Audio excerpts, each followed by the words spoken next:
Bonjour à toutes et à tous et bienvenue dans ce nouveau webinaire du C2RP, le dernier avant la pause estivale. On se donne rendez-vous aujourd'hui pour parler communication inclusive avec le CORIF et la CIFEP. Je les laisserai se présenter dans quelques instants. On va fonctionner en deux temps principaux. D'abord, agir pour une communication inclusive. Pourquoi, avant de se centrer sur les principes et les bonnes pratiques à mettre en place pour œuvrer à une communication inclusive. Avant de vous présenter un programme pour le second semestre, puisque ce webinaire est une sorte de webinaire introductif à un cycle qui permettra d'aller dans plus de détails. Voilà, j'essaye de tout de suite pallier à vos frustrations. On n'a que 1 heure et demie ensemble, donc on ne pourra pas aller dans tous les détails sur cette thématique, mais c'est une première introduction, sensibilisation au sujet. Pour parler de tout ça, j'ai le plaisir d'accueillir deux personnes. Donc, Maleka Dilmi, Maleka, tu es consultante au CORIF. Est-ce que tu peux te présenter, nous présenter ta structure rapidement? Maleka Dilmi, consultante sur les thématiques égalité femmes-hommes et responsable de partenariat. Alors, je travaille au CORIF maintenant depuis quelques années.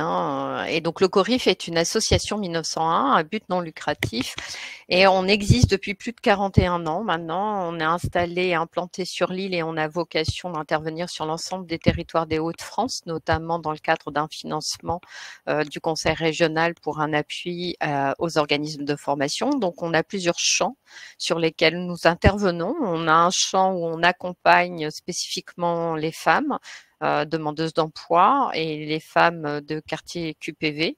On a également une mission d'accompagner les organismes de formation ainsi que l'ensemble des prescripteurs prescriptrices sur l'élargissement des choix et l'orientation sans déterminisme de genre.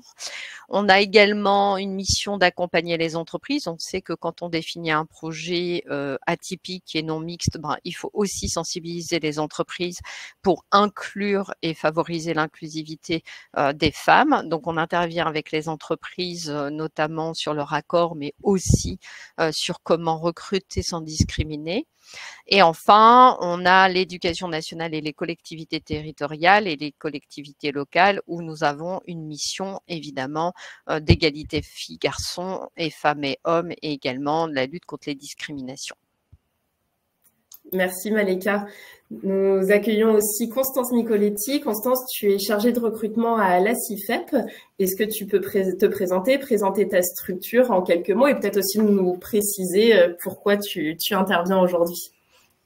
Alors bonjour à tous, moi je suis donc Constance, je suis chargée de recrutement au sein de la CIFEP. Donc la CIFEP, c'est un centre de formation lié au transport, logistique et BTP. Aujourd'hui, on est sur Lens, Fretin et Prouvy. Donc on a 3 gros centres à notre actif et aujourd'hui j'interviens parce que le CORIF nous a aidés à mettre en place nos bonnes pratiques pour être un peu plus visibles pour les femmes dans nos publications. Et donc aujourd'hui, on a une très grosse campagne aussi qui est lancée sur les femmes dans les milieux dits genrés. Merci beaucoup Constance. Donc c'est vrai que ça permettra d'illustrer à chaque fois les propos de Maleka avec un exemple concret sur ce qu'on peut mettre en place au sein de sa structure. Merci à toutes les deux. Pour commencer, comme on s'est dit, l'idée c'est de voir quand on parle mixité dans sa communication, pourquoi est-ce que c'est un enjeu, pourquoi est-ce qu'il faut le faire. Donc Maleka, est-ce que tu peux nous en dire un peu plus à ce sujet et quel est l'intérêt pour une structure de tendre vers plus d'égalité? Alors, la mixité, c'est effectivement un élément, ce qui est absolument pas le cas avec l'égalité. La mixité et l'égalité, c'est deux concepts totalement différents. C'est pas parce qu'on fait de la mixité qu'on a forcément de l'égalité, et en même temps, c'est pas parce qu'on fait de l'égalité qu'on a forcément de la mixité. Donc, ce qui est important dans la mixité, c'est de se dire que on construit aujourd'hui tout le monde, tout l'ensemble des partenaires, de construire le monde de demain, et que les enfants, qu'on soit filles, garçons ou peu importe le genre, genre, qu'on puisse se positionner sur les métiers sans déterminisme de genre.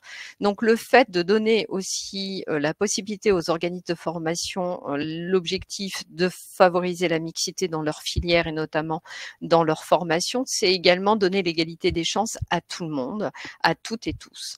Et ce qui est intéressant aussi, c'est de savoir que 51% de la population française sont des femmes et qu'on ne peut pas se mettre de côté 50% des talents et notamment un public féminin qui ne puisse pas rentrer dans nos actions de formation.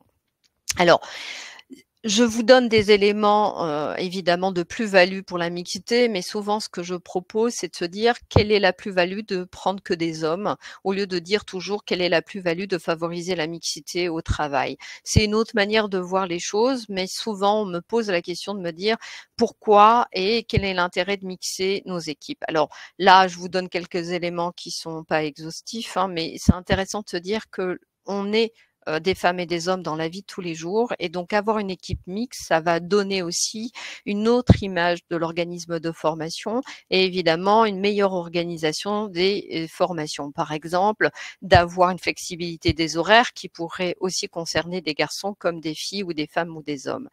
Les équipes mixtes favorisent évidemment l'égalité. Ça donne aussi une manière de travailler l'inclusivité des stagiaires d'une manière différente, de pouvoir répondre à des besoins plus importants. Il y a des fois, par exemple, des personnes qui nous disent dans les organismes de formation d'avoir un lieu pour déjeuner, d'avoir des horaires un peu flexibles pour terminer plus tôt. Ça, c'est une manière de travailler la formation différemment lorsqu'on inclut un public qui n'est pas forcément dans nos actions. Les équipes mixtes et diversifié apporte aussi une variété de points de vue. Quand on demande aux stagiaires d'être moteurs et de donner leur avis dans la formation, c'est une autre manière de voir aussi l'organisation de nos actions de formation. Et donc d'avoir des perceptions différentes, ça permet aussi d'avoir des formations aussi différentes. Donc juste vous dire que l'égalité et la mixité, c'est une triangulaire et une pierre angulaire d'une société équitable et que pour moi, la mixité ne peut pas se faire de côté, mais doit être intégrée évidemment dans nos actions de formation. Alors, évidemment que nos préjugés vont biaiser notre manière de faire et c'est aussi pour ça qu'on est là ce matin pour pouvoir y travailler. Alors là, je vous ai mis une petite expérience que nous menons.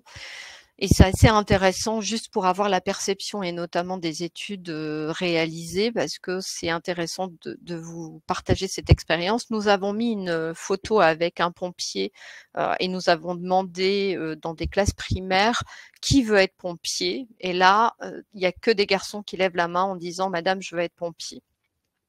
Nous faisons la même expérience en mettant une femme pompière et un homme pompier. Et là, on pose la question qui veut être pompière et qui veut être pompier. Et là, on a les femmes, les filles et les garçons qui lèvent la main en disant finalement, moi aussi, finalement, je souhaite être pompier et pompière. Donc, c'est juste une expérience pour vous montrer à quel point finalement l'orientation de genrer la communication peut impacter la position des enfants. Et donc, cette anecdote, c'est juste pour vous dire que finalement, les enfants vivent dans la même planète que nous et que c'est nous souvent qui les renvoyons vers Mars ou Vénus, c'est nous qui allons les catégoriser sur une planète plus que eux finalement. Alors, là, je fais un focus sur ce que ça veut dire l'écriture inclusive et un langage égalitaire. Alors ça, c'est hyper important parce que souvent, on entend pas mal de personnes me dire « oui, mais bon, le point médian, oui, mais c'est compliqué, oui, c'est difficile, oui, ça enlève la beauté de la langue ». Alors, c'est important de se mettre d'accord que l'écriture inclusive désigne déjà l'ensemble des usages écrits. C'est pas que les mots, c'est un ensemble. Ça va être des images, ça va être des syntaxes, ça va être des représentations d'un public diversifié avec des origines différentes, par exemple. Ça, c'est important parce que quand on parle d'un langage égalitaire exclusif, finalement, on va supposer qu'il faut mettre, je sais pas, homme, femme, par exemple, qui est obligatoire depuis 1970, finalement. Mais ce qui est intéressant, c'est que la communication comprend les iconographies, va comprendre la posture. Vous verrez tout à l'heure, ça comprend pas mal de choses. Ce qui est intéressant dans l'écriture inclusive, c'est de dire que c'est une écriture égalitaire, qu'on est là pour favoriser l'égalité. Donc, favoriser l'égalité, c'est aussi passer par une écriture inclusive. Et ça, c'est assez intéressant, puisqu'on se rend compte qu'au XVIIe siècle, l'écriture était inclusive, évidemment, que les métiers étaient au féminin et qu'on va s'apercevoir que finalement, c'est bien l'Académie française qui va changer les choses, mais bien au contraire, finalement, au XVIIe siècle, nous avions des métiers tels que poétesse, écrivaine, autrice, mairesse et d'autres, mais que finalement, l'Académie française a décidé en 1647 à peu près de finalement préconiser que le masculin doit l'emporter d'un point de vue grammatical sur le féminin. Alors ça, c'est intéressant puisque le masculin, soi-disant, est plus noble que le féminin, mais ce qui est intéressant, c'est qu'en fait, il y avait une phrase qui a été dite par évidemment l'Académie française, et ça, c'est vraiment à retenir, c'est que l'orthographe servira à distinguer les gens de lettres des ignorants, alors ça c'est important, et des simples femmes. Donc ça veut dire que finalement, à partir du XVIIe siècle, on a catégorisé simples femmes et les ignorants et que finalement, le masculin privilégiait certaines catégories socio-professionnelles. Alors, ce qui est intéressant, c'est qu'on nous dit, bon, c'est compliqué, oui, le médian, par contre, c'est une langue vivante et que chacune peut se saisir des outils qu'on va présenter pour finalement aider à l'usage égalitaire. Alors là, je vous ai mis quelques photos du XVIIe siècle qui permettaient cette sexuation des métiers qui est finalement pas si récente que ça. On parle de mixité aujourd'hui, mais au XVIIe siècle, on voit des images où on voyait finalement des femmes dans tous les milieux professionnels et notamment dans des milieux non mixtes aujourd'hui, alors qu'au XVIIe siècle, ça l'était. On avait des chaudronnières et on les appelait les chaudronnières. Donc on voit bien que le mouvement d'un langage et que la langue est vivante, que ça change et que finalement au fur et à mesure du temps, on a le droit de changer les règles grammaticales, mais également dire que le masculin l'apporte sur le féminin, finalement c'est pas très égalitaire et pas très inclusif. Donc on peut encore aujourd'hui changer les choses. Merci Maleka pour ces premiers éléments qui posent un peu le contexte. On voit bien effectivement qu'il y a un intérêt pour les structures à tendre vers plus de mixité, plus d'égalité, et qu'en plus, ce qu'on considère comme ayant un état de fait, en fait, est au final assez récent. Donc, on peut potentiellement imaginer qu'on peut vite revenir sur quelque chose de plus mixte à l'avenir, d'autant plus si les structures s'en saisissent. Donc, l'idée, ça va être ça, justement, maintenant, de voir quels sont les principes, les bonnes pratiques qui vont vous permettre d'agir au quotidien pour tendre vers cette communication plus inclusive. On l'a vu, Maleka, tu as présenté des éléments plutôt qui relèvent plutôt de l'écrit, plutôt de l'image. On va commencer plutôt par ce volet écrit. Est-ce que tu peux nous dire justement quels sont un peu les principes et les bonnes pratiques à adopter sur les expressions, les termes qu'on peut utiliser dans ces communications ? Alors, il y a plusieurs façons d'écrire. Là, on est sur l'écriture des noms des métiers. Alors, vous avez 3 méthodes, qui est l'emploi des termes épicènes, la forme non genrée des expressions globantes et également la formule dédoublée. Donc là, je vous ai mis des exemples. Pour les termes épicènes, il s'agit vraiment des termes renvoyant aux femmes et aux hommes sans distinction, dont la forme féminine et masculine. Ça peut être identique. Au lieu de dire, par exemple, le directeur ou la directrice, on peut parler des responsables. Quand on parle des filles, collégiens et collégiennes, on peut parler des élèves. On peut parler des apprenants et apprenantes, des bénévoles, mais ça peut être également des stagiaires. Comme ça, c'est finalement neutre. Ça peut être le public, au lieu de dire les femmes ou les demandeuses d'emploi ou les demandeurs d'emploi. C'est une manière pour certaines personnes de dire j'ai pas envie de mettre un point médian, j'ai pas envie de forcément féminiser ou masculiniser. Ça peut être une méthode un peu plus englobante et finalement par exemple le terme manager en anglais, c'est pour les femmes et les hommes. Il y a des termes comme ça qui sont non genrés et qui sont neutres et qui permettent d'englober de manière épicène.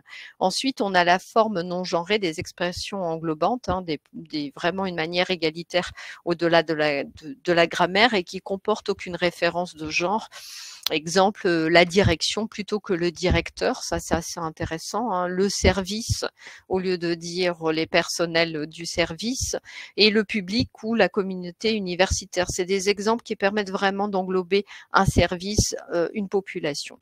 Ensuite, on a la formule dédoublée avec le fait de dire les étudiants, les étudiantes, qui évite par exemple de mettre le point étudiant point EES, c'est possible, le ou la soignante, mais ça peut être aussi le soignant point ES, ça dépend. Hein. L'inconvénient, c'est que le fait de faire cette point médian, ça peut aussi faire une nouvelle hiérarchisation des genres et mettre le masculin au-dessus du féminin. Alors ça, c'est assez intéressant puisque on prouve que dans les études scientifiques, et je fais référence au Conseil à l'égalité, qui prouve que l'écriture inclusive va influencer la pensée des personnes et qu'elle montre aussi qu'une forme grammaticale complètement masculine, par exemple, l'employé le neutre ou renvoie que le masculin, va renvoyer automatiquement à une représentation masculine. C'est-à-dire que si on met tout au masculin, scientifiquement et d'un point de vue neurologique, ça renvoie forcément à une représentation masculine. Donc on est OK, et les sciences le montrent, qu'il faut évidemment avoir un langage inclusif et égalitaire.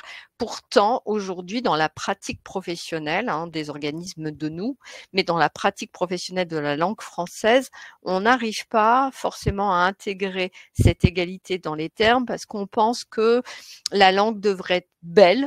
Alors pour moi, la langue, elle devrait être utile et pas belle, que certains mots n'évoquent pas spécifiquement des genres, ça peut apporter une vraie égalité des genres et une vraie égalité pour les femmes et les hommes. Et ça, je pense qu'on peut encore changer les choses.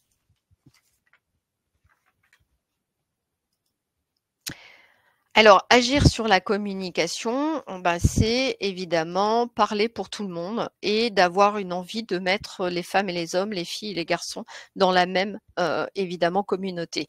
Là, je vous ai mis quelques exemples de photos parce que souvent, on me dit les filles dans l'industrie, les femmes dans l'industrie, on n'en a pas, ça, il y en a pas, il y a des préjugés qui sont prégnants et qui sont véhiculés, évidemment, dans une croyance collective. Et là, je vous ai mis quelques photos parce que souvent, on a l'impression que ça vient de l'époque, de l'histoire. Et je vous montre que même l'histoire a mis des femmes dans l'industrie et les femmes ont toujours été dans l'industrie. Même aujourd'hui, on a des femmes dans l'industrie, sauf qu'on les voit pas et on n'en parle pas. Elles sont dans l'agroalimentaire, elles sont dans la pharmaceutique, elles sont dans la cosmétique, mais en dehors ou dans d'autres secteurs, mais en dehors de ces secteurs ou des domaines d'activité précis dans l'industrie, on a aussi eu des femmes dans les métiers de l'industrie, mais de l'industrie lourde. Et ça, c'est assez intéressant parce que souvent, on imagine qu'elles ne peuvent pas le faire, alors qu'aujourd'hui, nous avons quand même du matériel et des outils beaucoup plus adaptés qu'il ne fut à l'époque. Et ce qui fait qu'aujourd'hui, nous n'avons pas, ou il n'y a pas de femmes, c'est aussi peut-être parce que la communication, évidemment, et la représentation de certains publics ne se font pas dans la communication ou alors peut-être dans la posture professionnelle. Alors, je vous ai mis évidemment un petit guide et vous l'aurez à la fin du PowerPoint pour pouvoir justement adopter une communication publique sans stéréotype de genre et de sexe. Je vous ai mis quelques éléments, mais qui sont dans le guide. C'est éliminer toutes les expressions sexistes, accorder les noms des métiers au titre de grade et de fonction, user le féminin, évidemment du masculin, de mettre des messages pour tout le monde, utiliser des tournures non marquées impersonnelles recouvrant l'infinitif. Ça, c'est bien parce que l'infinitif, c'est des verbes et donc ça évite de genrer et finalement de mettre au féminin et au masculin et surtout d'utiliser l'ordre alphabétique lorsqu'on énumère des personnes ou lorsqu'on énumère des compétences ou en tout cas des capacités. Alors, j'ai mis aussi quelques expressions qui sont assez intéressantes, souvent par exemple pour travailler sur le genre. On me dit, voilà, parce que quand on parle de genre, on parle de tous les genres, et notamment sur les LGBTQIA+. Ce que je trouve intéressant, c'est qu'au lieu de mettre madame, monsieur, mademoiselle, on sait très bien qu'aujourd'hui, mademoiselle, on n'a plus à le mettre. Finalement, c'est peut-être d'utiliser le nom et le prénom directement au lieu de forcément de mettre le sexe en avant et de mettre madame, monsieur, de mettre le nom, le prénom ou le nom patronyme ou le nom d'épouse. Vous voyez, ça peut être aussi une manière de catégoriser les personnes en éliminant ces expressions. On peut aussi favoriser l'égalité de genre.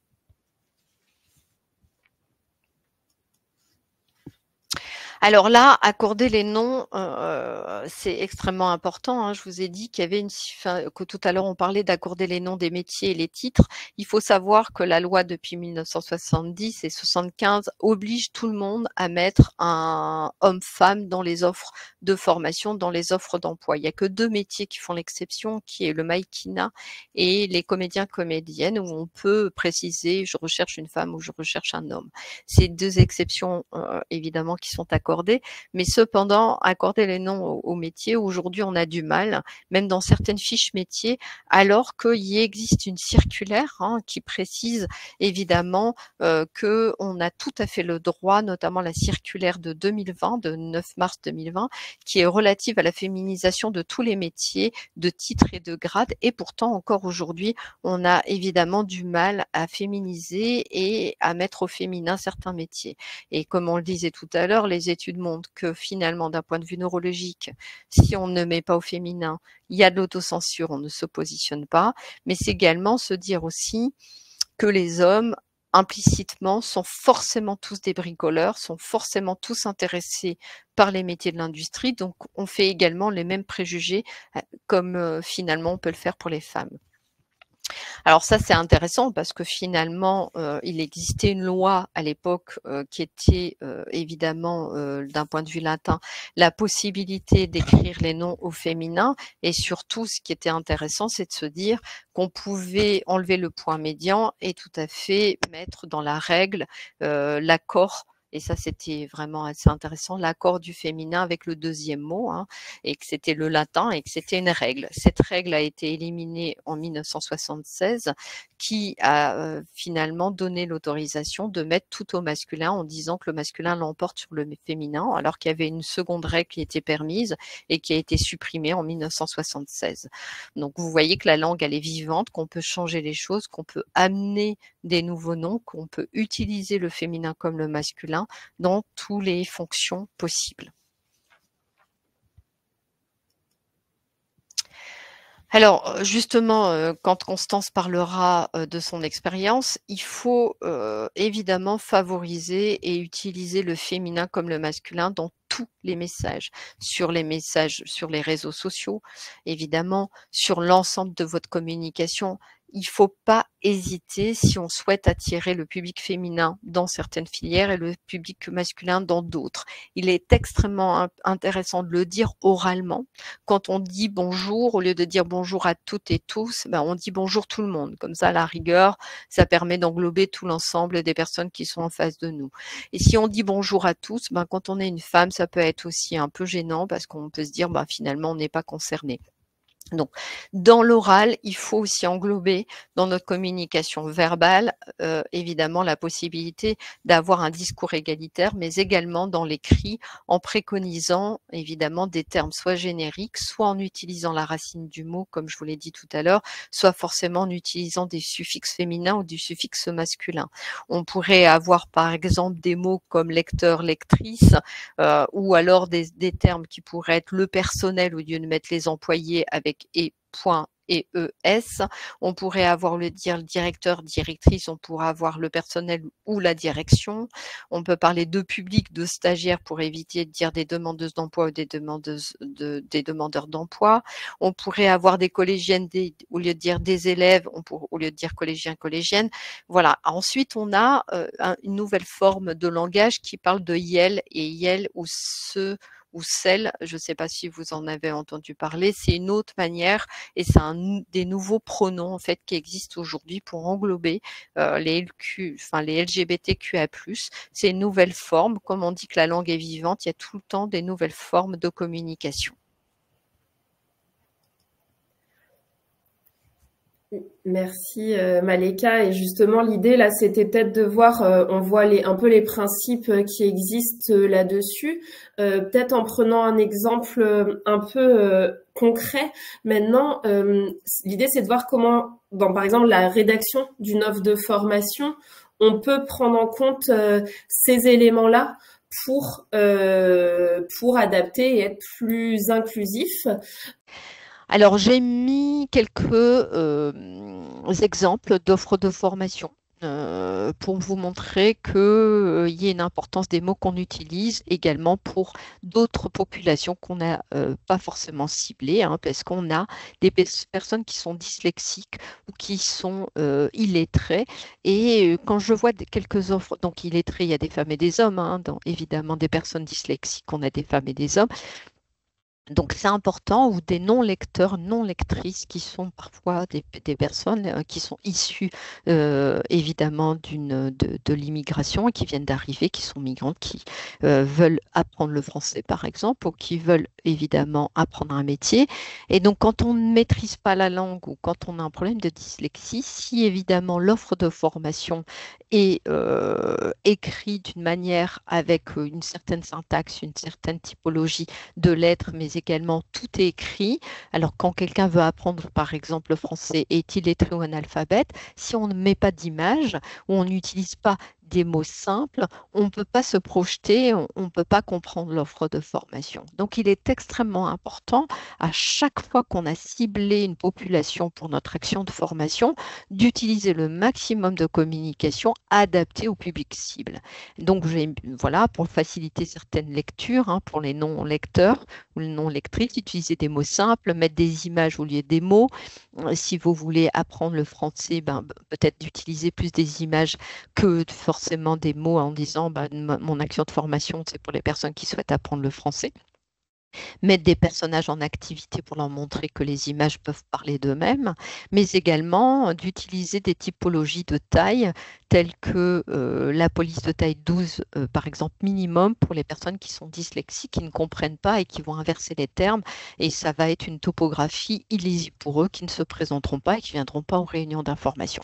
Donc, autant on a des images à utiliser, autant on a les mots à utiliser, mais la manière dont on va utiliser certaines typologies ou certaines images selon le public cible qu'on souhaite avoir dans nos actions de formation. Alors là, je vous ai mis quelques offres qui sont sur notre territoire, hein, juste pour vous montrer qu'il y a des offres qui ont été publiées pour avoir des personnes, évidemment, dans certains types de métiers. Donc là, on voit bien qu'on a maçonne bâtiment HF, débutante acceptée. Et en bas, on a maçonne, poseuse en menuiserie, débutante, maçonne et poseuse en menuiserie, débutante. On a 3 sortes d'offres d'emploi qui permettent de cibler et de pouvoir permettre aux femmes comme aux hommes de pouvoir se positionner. Alors tout de suite, on m'a dit, oui, mais pourquoi on féminiserait tout de suite les métiers? Alors moi, je dis, pourquoi aujourd'hui on masculinise les métiers? Pourquoi tout est au masculin? Imaginons le monde différemment. Imaginons que ce monde, au lieu d'utiliser du masculin, on mettait tout au féminin et on pourrait aussi constater réellement l'impact que ça a sur les hommes. Imaginez juste cette possibilité ou cette expérience d'une offre d'emploi. Reprenez à l'inverse, au lieu de masculiniser, on fait tout au féminin et vous verrez que les hommes seraient évidemment dans la même situation et diraient c'est pas pour moi, je suis exclu des offres d'emploi, je me projette pas, c'est que pour les femmes, c'est pas pour moi, j'ai pas les qualités demandées, on parle de elle et moi je suis il, donc ça me convient pas, ou alors je suis non binaire et donc ça me convient pas non plus. Donc vous voyez que quand on veut avoir des femmes, on a tout à fait le droit de mettre au féminin.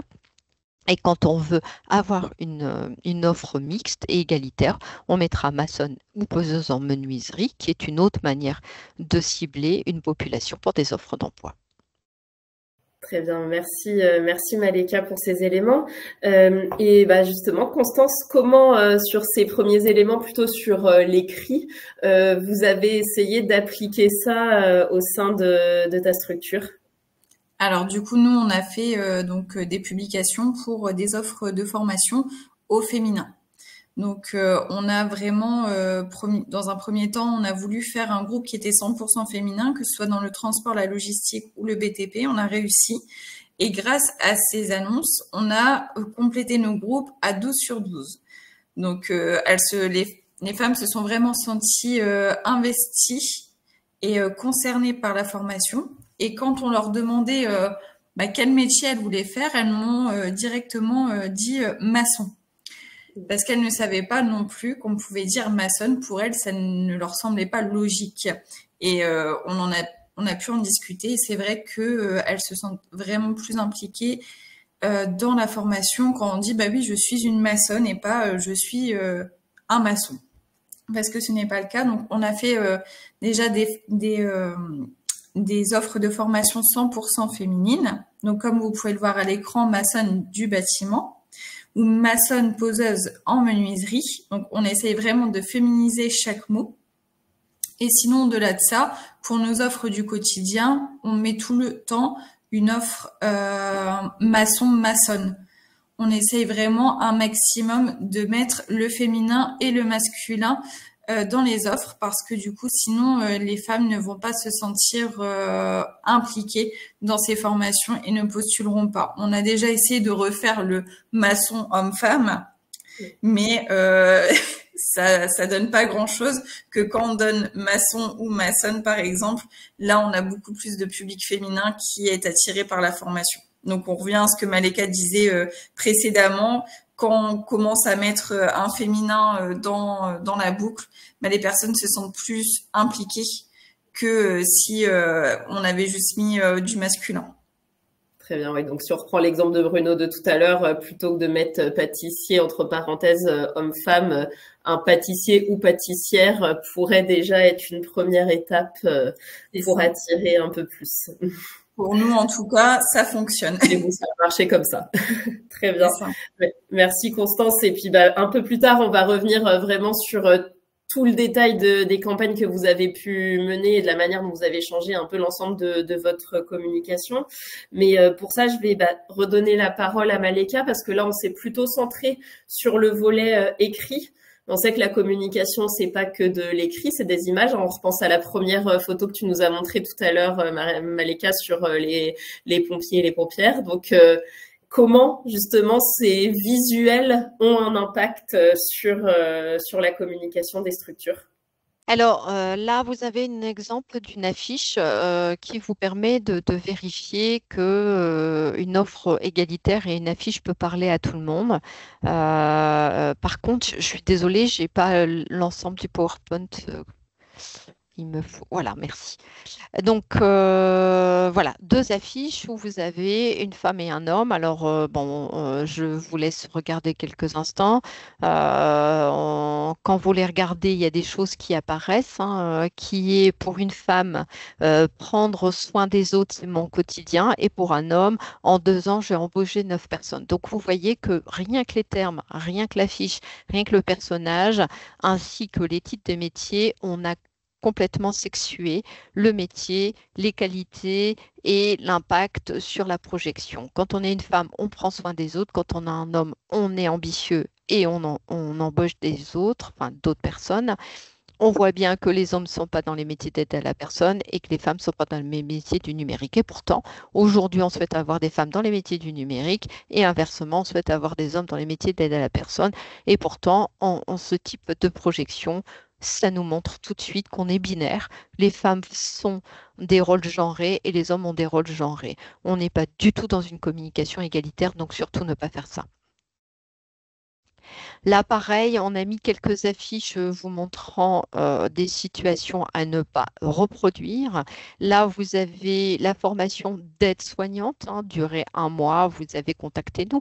Donc, dès le départ, on a féminisé la formation. Donc, on n'a pas la possibilité finalement de dire aide-soignant, c'est possible. Donc, il est important, on aurait pu mettre une formation à l'ensemble du personnel soignant, comme je vous ai dit, une représentation englobante permettant aux hommes et aux femmes de se projeter ou des personnes de tout genre. Et évidemment, sur le côté, vous avez porte ouverte pour les métiers du bâtiment. Et évidemment que dans le métier du bâtiment, montre une personne, notamment une femme un peu dénudée, en n'ayant pas d'habit, avec des lunettes et un casque. Je ne vois pas en quoi ça représente l'ensemble des femmes dans le bâtiment, encore moins l'ensemble des hommes qui pourraient aller vers ces métiers. Alors, si on représente ces femmes dans les métiers du bâtiment, on est bien d'accord qu'après, on a une représentation évidemment très figée et surtout aucune représentation claire des métiers du bâtiment et notamment des femmes, surtout que les femmes ne se représentent pas du tout de cette manière. Et peut-être justement, Constance, tu peux nous dire comment vous l'avez appliqué, vous, sur votre campagne pour la journée portes ouvertes? Oui, alors nous, sur la journée portes ouvertes, donc ça, c'était à Fretin, sur le site de Fretin. On a vraiment essayé de mettre les femmes en valeur, donc notamment avec une dame qui juste montre son biceps pour montrer que on n'est pas aussi faible que les hommes puissent le penser. Donc on peut faire n'importe quel métier, transport, logistique ou BTP. Donc là, il n'y a pas vraiment de métier visé, mais pour laquelle on a mis notre affiche plus au féminin dans le visuel, mais dans le texte, on l'a fait de manière neutre. Voilà, et ça nous a apporté effectivement beaucoup plus de public féminin. C'est ça. Les hommes se sentent intéressés par ces métiers-là par, on va dire, habitude. Voilà, il y a un chemin qui se suit, mais là, ça permet d'aller vers le public féminin. Merci. Ouais, merci Constance. Donc là, vous voyez, nous recrutons 15 couturières. C'est une action de formation qui est sur notre territoire. Alors évidemment que des hommes couturiers, il y en a, puisque les plus grands couturiers sont quand même majoritairement des hommes. Et pourtant, cette action de formation, si on souhaitait favoriser de la mixité, on pourrait mettre, nous recrutons des personnes qui souhaitent faire de la couture, plus que 15 couturières. On est d'accord que si on met 15 couturières, les hommes qui sont couturiers ou qui souhaitent faire de la couture, forcément, ne se retrouvent pas du tout. En plus, vous avez une image d'une femme, donc alors qu'on aurait pu mettre 2 personnes, une femme et un homme, qui représentent la réalité. Vous avez à votre droite une réunion d'information pour le recrutement de métiers d'aide à domicile ou d'aide à la personne. Participez à la réunion en postulant. Alors, on voit évidemment des métiers très genrés, donc évidemment une femme qui est une personne âgée, en plus une femme à faire ses courses, ou en haut, une femme qui aide une autre femme à faire du ménage. Même dans l'aide à la personne, on sait qu'on a des hommes et des femmes, que les personnes âgées sont aussi genrées et sexuées. Et là, on a ciblé une population précise qui sont des femmes, en plus jeunes, pas forcément de couleur. Donc, vous imaginez bien que là, on a tous les clichés possibles qui ne représentent pas, absolument pas, la population qui est présente dans nos actions de formation d'aide à la personne, du DEAVS, auxiliaire de gérontologie. Donc, vous voyez que la communication a été créée pour une population cible qui ne représente aucunement la population que nous avons. Donc, je vous déconseille. Là, vous avez quelques affiches assez intéressantes qui permettent d'avoir une bonne représentation, qui pourraient être améliorées. Donc, je ne vais pas rentrer dans quelques conseils d'amélioration sur les communications, mais déjà, c'est pas mal. Vous avez les journées portes ouvertes le 12 mars 2022 pour les métiers, justement dans les métiers du bâtiment. Donc là, on a une femme qui est dans l'affiche. Donc ça montre aussi qu'il y a des possibilités de présence de femmes. Ce qui aurait été intéressant, c'est d'avoir aussi des femmes et des hommes. Mais ce qui est intéressant là, pour moi, c'est de voir une femme mise en situation et qui a cette posture de travailler. Si vous aviez un homme à côté, il ne fallait pas que l'homme soit derrière en la regardant et qu'elle travaille. Il faut forcément, quand on a un binôme, qu'on ait les mêmes activités pour les deux genres. Si vous devez mettre qu'une femme, c'est important qu'elle soit aussi entourée d'une équipe. Je trouve qu'il y a des choses à améliorer, mais déjà, c'est pas mal. Construisez votre avenir dans les métiers du bâtiment. Il n'y a pas de genre. On ne dit pas maçon, maçonne, on ne dit pas peintre, on ne dit pas. Donc, c'est intéressant parce qu'on donne cette perspective d'élargir le maximum des choix dans les métiers du bâtiment. Vous avez celle du milieu qui est les métiers en tous les genres pour les métiers avec une femme et un homme. On ne voit pas la couleur, on ne voit pas s'ils sont jeunes, même si on peut prétendre qu'ils sont jeunes. Mais bon, je trouve que c'est intéressant parce qu'il y a un sèche-cheveux d'un côté et d'autre, justement, un casque pour montrer d'être fair-play dans cette manière de montrer que les métiers n'ont pas de genre. Et ça, c'est assez intéressant. Je trouve que c'est une manière aussi de désexualiser nos métiers, nos offres de formation. Vous avez aussi la couleur qui est employée, éviter le rose, mettre du bleu, éviter des couleurs genrées comme la CIFEP a utilisé l'orange par exemple, d'éviter de genrer une couleur par rapport à un métier parce que ça permet aussi d'influencer notre positionnement. Donc là, c'est pareil, on fabrique la liberté d'être soi. Donc là, on a effacé puisque c'était pour les RGPD. Mais vous voyez, celle-là encore, je peux mettre en doute sur la posture de cette personne, notamment cette femme. Mais en même temps, on a essayé de mettre en avant une femme dans certains métiers pour montrer qu'elle est libre de faire son choix et de se projeter sur tous les métiers possibles. Alors là, un très bon exemple qui permet d'avoir les positionnements des femmes et des hommes et tous les genres. Là, on a mis, vous voyez, des personnes, un homme, une femme, juste à côté, deux couleurs en plus. Donc c'est assez intéressant parce que ça permet de montrer cette diversité de notre population. Je trouve que ça aussi, ça manque dans certaines communications. Choisissez un métier, femme, d'homme d'avenir, devenez infirmier, infirmière. Là, on a tous les codes qui nous permettent de favoriser cette communication égalitaire, évidemment en utilisant le féminin, le masculin, mais surtout en mettant aussi la possibilité de choisir un métier d'avenir avec une représentation d'hommes et de femmes. Je la trouve assez bonne comme communication. Donc, on parlait tout à l'heure des couleurs. Alors, je vous ai mis quelques petites astuces. Le doigt baissé, ben, c'est à éviter. Le doigt levé, c'est évidemment à utiliser. Éviter toutes les couleurs pastel. Le bleu et le rose, évidemment, à éviter. En sachant qu'à l'époque, le bleu était porté par les femmes et le rose par les hommes, plutôt le rouge. Et avant, il n'y avait même pas de couleur, puisque la couleur est arrivée très tard. Au départ, c'était du lin blanc. Donc, vous voyez que la couleur fait aussi partie du mouvement de la mode et aussi des époques, comme le langage. Donc, on peut aussi faire changer les choses et qu'on a cette capacité de le faire. Utiliser des accessoires, éviter des objets genrés tels que le balai pour une femme pour les métiers de nettoyage et par exemple un homme en monobrosse. Vous voyez, ça paraît simple et pourtant c'est hyper genré. Ou dans les métiers de la logistique, mettre une femme en préparation de commande et mettre un homme cariste. Ça, c'est pareil. On donne envie aux femmes et aux hommes de se projeter dans le même métier, enfin dans le même domaine d'activité, pardon. Et pourtant, on va sexuer des métiers totalement différents. Les hommes seront caristes, les femmes préparatrices de commande. Donc, essayez d'envisager des accessoires évidemment égalitaires ou en tout cas d'avoir cette possibilité de le faire. Évitez évidemment de représenter des femmes comme exécutantes, comme tout à l'heure je disais, d'avoir une femme qui fait des tâches et d'avoir un homme qui va superviser. Évidemment, ça fait partie des hiérarchisations des rôles sexués, donc évitez ce type d'image.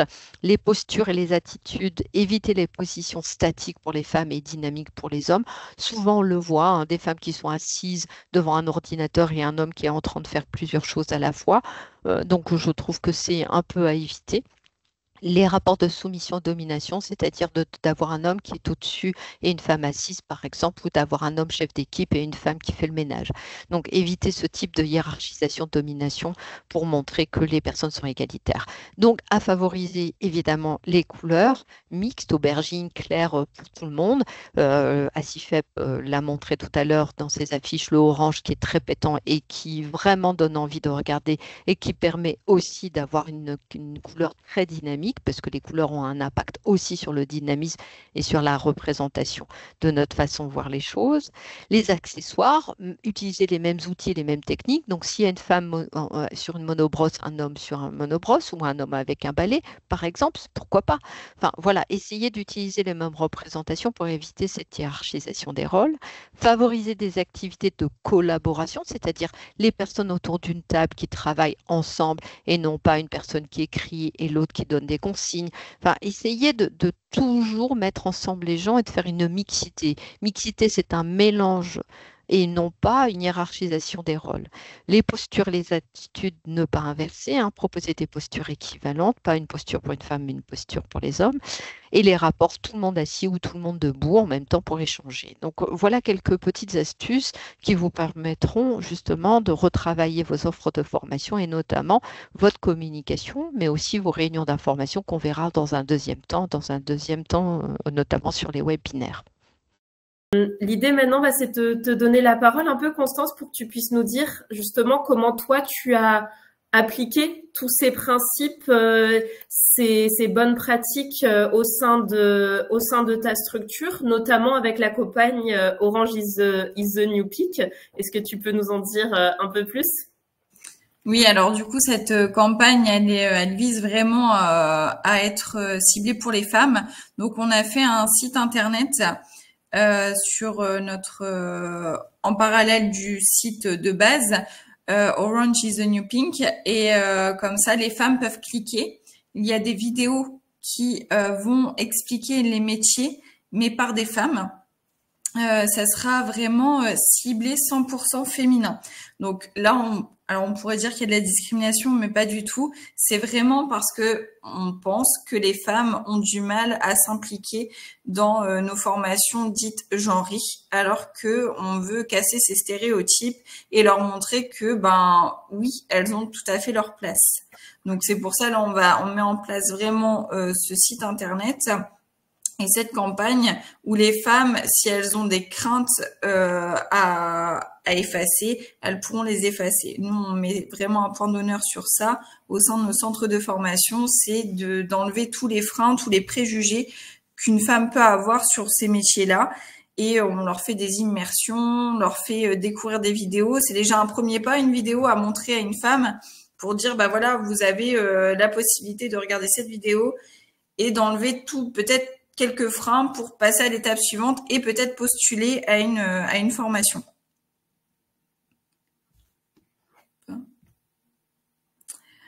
Ensuite, là, c'est quelques femmes qui ont participé à la CIFEP, donc en transport, en logistique et en BTP. On a participé à de nombreux forums concernant la cause des femmes pour qu'elles puissent intégrer les métiers dits non genrés. Et ces dames-là ont pu venir témoigner sur des forums pour rassurer des femmes également pour tout leur métier et leur montrer que elles en valaient la peine et qu'elles ont bien su s'intégrer dans un milieu d'hommes. Oh. Excusez-moi. Et du coup, là, c'est aussi nos affiches, notre campagne. Donc, on met vraiment les femmes en valeur, les hommes. On n'a pas de critères. On essaye vraiment juste de mettre la femme en valeur dans ces métiers-là pour qu'elle puisse vraiment se sentir intégrée au maximum.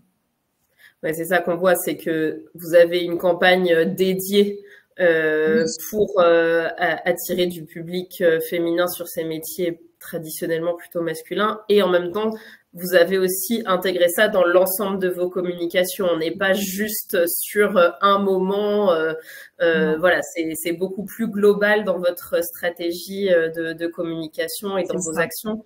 On l'a vu sur vos journées portes ouvertes un peu plus tôt, on l'a vu aussi sur la manière dont vous formulez les offres de formation. C'est vraiment un ensemble maintenant au sein de votre structure. C'est ça maintenant, en fait, on a adopté les bonnes habitudes.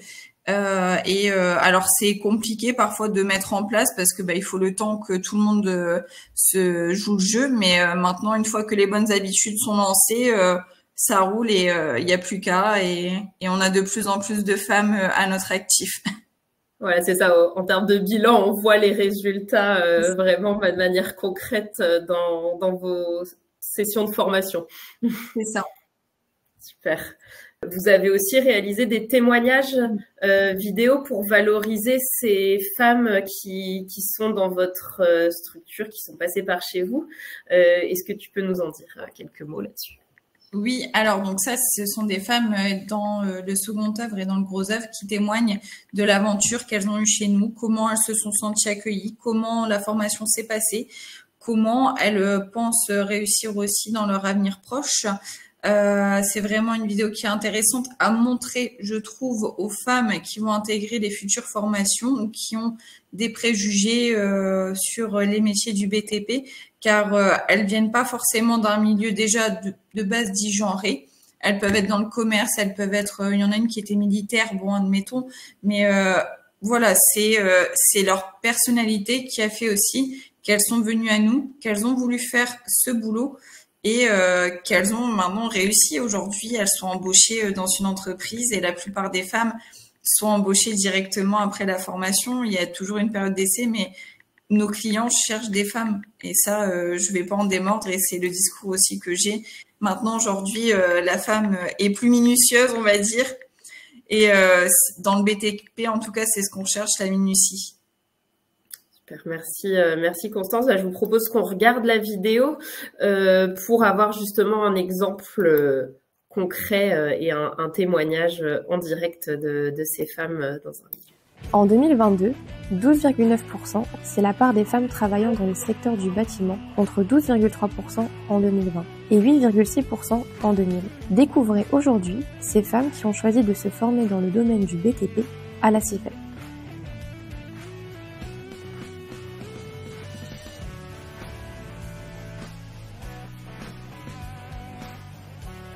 Je m'appelle Laurine, j'ai 23 ans et je suis actuellement en formation à la CIFEP.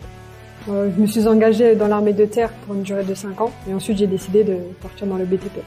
Je m'appelle Cécile, j'ai 23 ans, je suis actuellement en formation à la CIFEP, domaine de menuisier-poseur. Avant de rentrer à la CIFEP, j'ai fait 3-4 années dans le domaine du commerce et je suis partie dans le BTP. Je m'appelle Mélissa Guifroy, j'ai 22 ans. Je suis avec la CIFEP en maçonnerie, en formation. Avant ça, j'ai été dans une réinsertion en peintre enduit. Bonjour, je m'appelle Amandine, j'ai 30 ans et je suis à la CIFEP en plaquiste. Je suis en formation plaquiste. Donc mon parcours, j'avais fait une formation DVE. Donc j'ai été dans le bâtiment, dans la maçonnerie. Et après, je me suis dit pourquoi pas essayer plaquiste.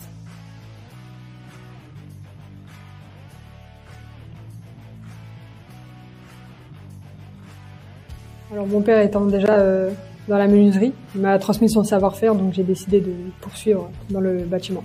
Je suis partie dans le domaine du BTP parce que je suis quelqu'un de très manuel, j'adore tout ce qui est travaux, rénovation. Depuis que je suis petite, je fais du bricolage. Parce que je préfère être sur le terrain que être derrière une chaise. Moi, ça m'ennuie, je peux pas. Parce que mon père, de base, il est maçon, donc il m'a tout appris en fait.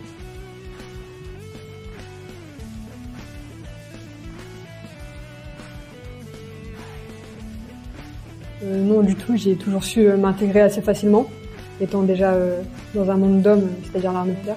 J'ai pas eu de crainte par rapport au harcèlement. J'ai toujours été dans des domaines où j'étais entourée de garçons, donc j'ai pas eu de crainte.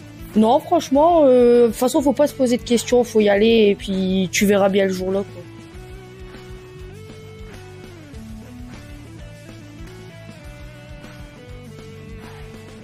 C'est assez facile. Les personnes ici, elles sont très accueillantes. Donc on ne ressent pas de problème en étant une femme pour s'inclure dans le monde du bâtiment. Pour l'intégration au sein de la CIFEP, il n'y a pas eu de problème du tout.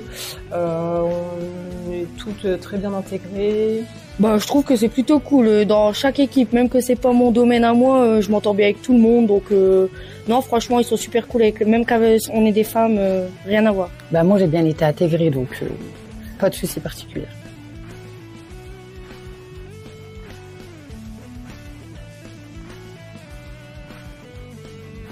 Il ne faut pas avoir peur de s'imposer, même en étant une femme. Et justement, il faudrait un peu plus diversifier ce domaine.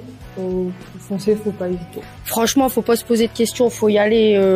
Et si vraiment t'aimes pas, t'arrêtes au pire des cas, mais faut y aller, faut essayer en fait. C'est un truc à essayer. Moi, je leur dirais allez-y, foncez. C'est pas parce que vous êtes une femme que vous pouvez pas faire le travail d'un homme.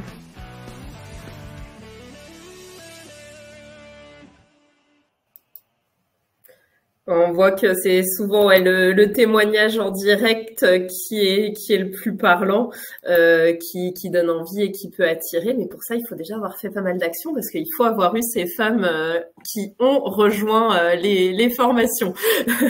Donc ça, c'est quand même une étape d'après qui peut être utile pour la suite.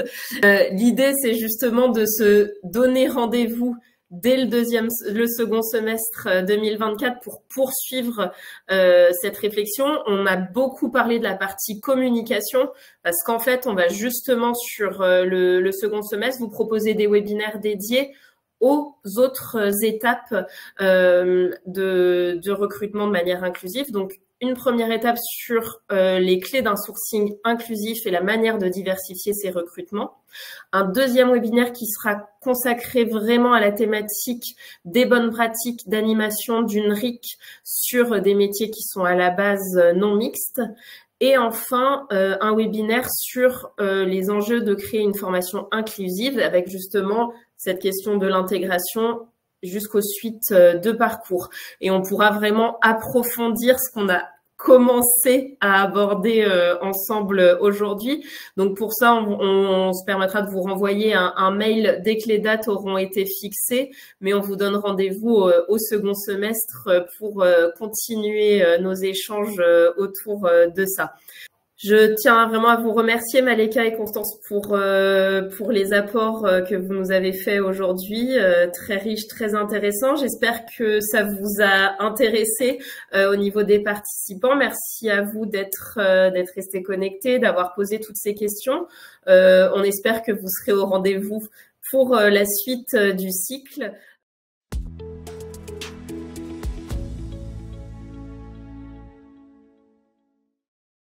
Si vous avez apprécié cette vidéo, abonnez-vous à notre chaîne, cliquez sur le bouton j'aime ou laissez-nous un commentaire.